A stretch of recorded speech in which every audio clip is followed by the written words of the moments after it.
जोपर्यंत 4 घरचे लोक म्हणणार नाही की कसला ठसका येतोय, तोपर्यंत तो ठेचाच कसला, बरोबर ना? चला तर आज ठेचा बनवूया.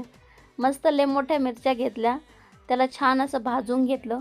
सोबतच तेवढाच लसूण घेतला, म्हणजे जास्तच प्रमाणात घेतला.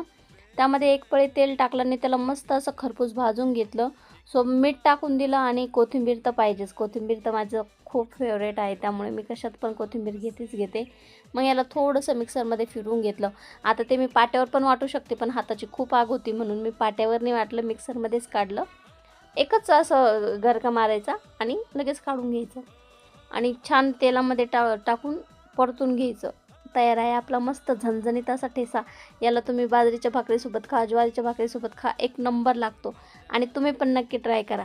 आता आमच्याकडे तर तिखट लवर खूप आहेत, त्यामुळे आमच्या घरी कंटिन्यू असा एवढा मोठाच ठेचा बनवून ठेवलेला असतो.